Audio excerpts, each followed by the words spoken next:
चीन का आर्थिक मॉडल अब सवालों के घेरे में आ गया है। चीन की आर्थिक ग्रोथ सुस्त हो रही है, रियलिटी मार्केट धराशायी होने की कगार पर है और रियलिटी कंपनियां डिफॉल्ट कर रही हैं।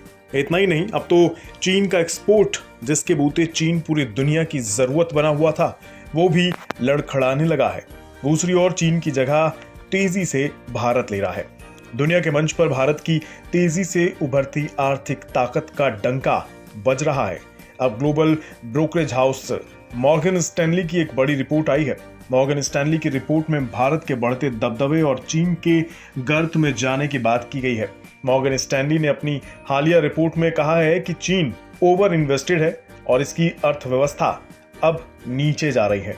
दूसरी ओर भारत में इन्वेस्टमेंट के बड़े मौके आ रहे हैं। S&P ग्लोबल रेटिंग्स की एक रिपोर्ट में कहा गया है कि चीन का रियल एस्टेट सेक्टर कर्ज के घेरे में फंस गया है। सेल्स कमजोर लेवल पर है।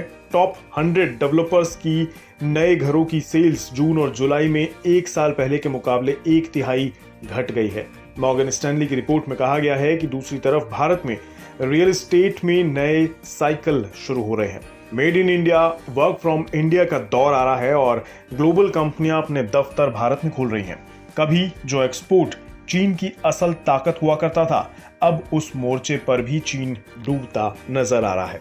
आंकड़े देखिए, अगस्त में भी चीन का एक्सपोर्ट और इंपोर्ट दोनों घटा है। अगस्त में चीन का एक्सपोर्ट 8.8% नीचे आया है। इंपोर्ट में एक साल पहले के मुकाबले 7.3% की गिरावट आई है। चीन का इंपोर्ट तो इस साल हर महीने गिरा है। एक्सपोर्ट में अप्रैल से हर महीने गिरावट आ रही है। इसका मतलब ये हुआ कि दुनिया भर में चीन के सामानों की डिमांड घट रही है। चीन का अमेरिका को एक्सपोर्ट अगस्त में 9.5% नीचे आया है। साउथ ईस्ट एशिया को चीन का एक्सपोर्ट 13.3% गिरा है। इसके उलट भारत तेजी से दुनिया के सबसे बड़े बाजारों और मैन्युफैक्चरिंग हब के तौर पर उभर रहा है। BMI की एक रिपोर्ट में कहा गया है कि भारत का कंज्यूमर मार्केट 2027 तक दुनिया का तीसरा सबसे बड़ा मार्केट हो जाएगा। मिडिल और हाई इनकम वाले परिवारों की तादाद में इजाफा इसकी वजह बनेगा। BMI फिच सॉल्यूशंस की कंपनी है। भारत अभी दुनिया का 5वां सबसे बड़ा कंज्यूमर मार्केट है, लेकिन BMI का अनुमान है कि रियल हाउस होल्ड स्पेंडिंग में 29% इजाफा भारत को 2 पायदान ऊपर पहुंचा देगा। BMI ने कहा है कि 2027 तक भारत की house hold spending $3 lakh crore को पार कर जाएगी।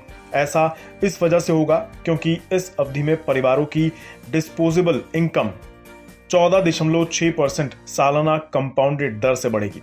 इसमें यह भी कहा गया है कि 2027 तक 25.8% भारतीय परिवारों की सालाना डिस्पोजेबल इनकम $10,000 को पार कर जाएगी।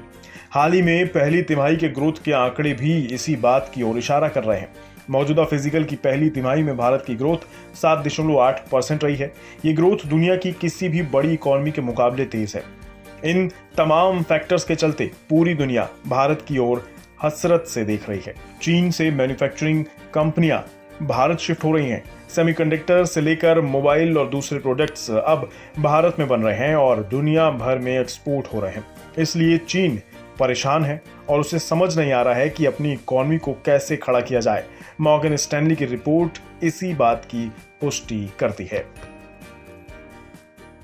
बिस्तक आपके लिए लाया है प्रीमियम मेंबरशिप प्रोग्राम, जहां आपको मिलेंगे कई सारे फायदे, जिनमें मार्केट न्यूज़लेटर, लाइव चैट पर आपके सवालों के सबसे पहले जवाब, मार्केट आउटलुक, वीकेंड पर मार्केट स्कैन, एंकर्स के साथ चैट और भी बहुत कुछ। इस प्रीमियम सब्सक्रिप्शन में 3 तरह के प्लान्स हैं, सिल्वर, गोल्ड और प्लैटिनम, जिनकी शुरुआत मात्र 159 रुपए महीने से होती है। इससे जुड़ना भी बेहद आसान है। बिस्तक के YouTube चैनल पर जाएं, ज्वाइन बटन पर क्लिक करें और अपना प्लान सिलेक्ट करें। बस बन गए आप हमारे प्रीमियम मेंबर।